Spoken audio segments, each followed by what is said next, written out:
안녕하세요. 당신의 마음밭에 기도의 씨앗을 함께 심고 싶은 내 마음속 씨앗, 저는 해나입니다. 지난 시간에는 우리 기도의 나침반이 되어주는 하나님의 뜻 분별하기에 대해 함께 나누었죠.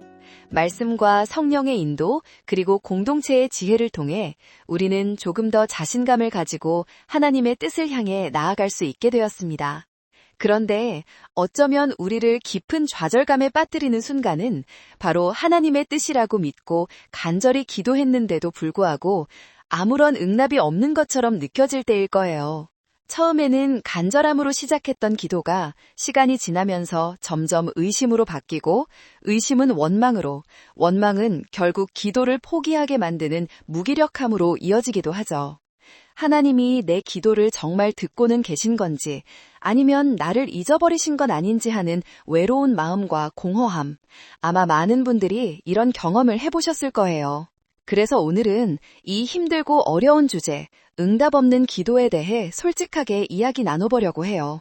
이 기다림의 시간이 결코 하나님이 우리를 버리셨다는 증거가 아니라 오히려 우리의 믿음을 더 단단하게 만들고 하나님의 뜻을 신뢰하는 법을 배우게 하는 아주 소중한 훈련의 시간일 수 있다는 것을 함께 발견해보고자 합니다. 성경 속 위대한 믿음의 사람들도 우리와 똑같이 이 기다림의 학교를 통과해야 했어요. 그 중에서도 다윗은 응답 없는 하나님을 향한 자신의 솔직한 탄식과 질문을 쏟아냈습니다. 자신의 감정을 숨기거나 거룩한 척 포장하지 않았어요. 오히려 그 답답하고 억울한 마음을 그대로 하나님 앞에 가지고 나아갔죠. 기다림의 고통과 씨름하는 다윗의 처절한 기도를 들여다봅시다. 시편 13편 1절부터 6절까지의 말씀입니다. 여호와여, 어느 때까지니이까? 나를 영원히 잊으시나이까? 주의 얼굴을 나에게서 어느 때까지 숨기시겠나이까? 나의 영혼이 번민하고 종일토록 마음에 근심하기를 어느 때까지 하오며 내 원수가 나를 치며 자랑하기를 어느 때까지 하리이까? 여호와 내 하나님이여, 나를 생각하사 응답하시고 나의 눈을 밝히소서. 두렵건대 내가 사망의 잠을 잘까 하오며 두렵건대 나의 원수가 이르기를 내가 그를 이겼다 할까 하오며 내가 흔들릴 때에 나의 대적들이 기뻐할까 하나이다. 나는 오직 주의 사랑을 의지하였사오니 나의 나음은 주의 구원을 기뻐하리이다. 내가 여호와를 찬송하리니 이는 주께서 내게 은덕을 베푸심이로다. 다윗의 기도가 어떻게 시작되고 있는지 느껴지시나요? 그는 여호와여, 어느 때까지니이까? 라는 질문을 무려 4번이나 반복해요. 나를 영원히 잊으셨나요? 언제까지 얼굴을 숨기실 건가요? 정말 솔직하고 절박한 외침인데요. 이건 단순히 궁금해서 묻는 게 아니에요. 너무나 오랜 기다림에 지쳐 이제는 하나님이 나를 버리신 것 같다는 깊은 절망감 속에서 터져나오는 탄식이죠. 우리도 기도하다가 지치는 마음이 들 때가 있잖아요. 그렇지만 하나님, 대체 언제까지요? 라고 묻는 것이 믿음 없는 행동처럼 느껴져서 입 밖으로 꺼내지 못하고 속으로만 끙끙 앓을 때가 많죠. 하지만 다윗은 우리에게 보여줘요. 우리의 답답함과 원망, 심지어 하나님을 향한 서운함까지도 기도가 될 수 있다는 것을요. 하나님은 우리가 거룩한 언어로만 기도하기를 원하시는 게 아니라 우리의 있는 그대로의 감정을 가지고 나아오기를 기다리고 계세요. 그런데 정말 놀라운 것은 이 깊은 탄식으로 시작했던 다윗의 기도가 어떻게 끝나는지를 보는 거예요. 5절과 6절에서 그는 갑자기 이렇게 선포해요. 나는 오직 주의 사랑을 의지하였사오니 나의 마음은 주의 구원을 기뻐하리이다. 내가 여호와를 찬송하리니 이는 주께서 내게 은덕을 베푸심이로다. 상황은 아무것도 바뀌지 않았어요. 여전히 원수는 그를 비웃고 하나님의 응답은 들려오지 않아요. 그런데 그의 마음속에서 무언가가 바뀐 거죠.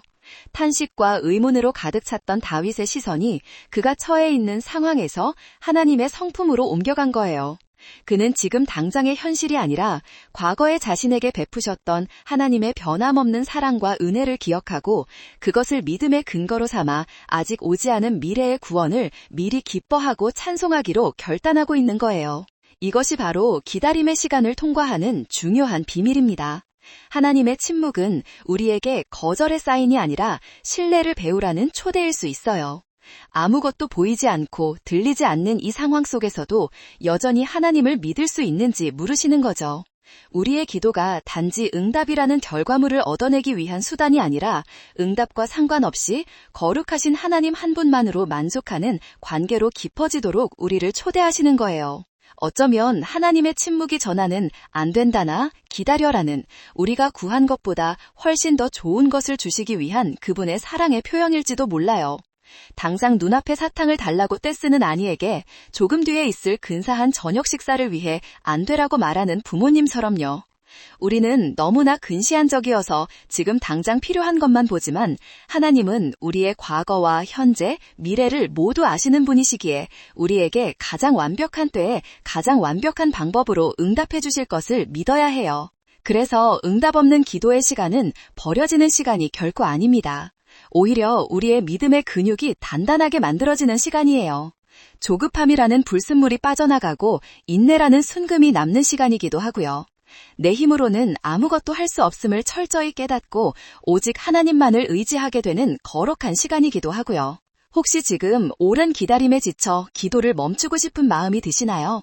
그렇다면 다윗처럼 당신의 그 지친 마음을 그대로 하나님께 쏟아내보세요.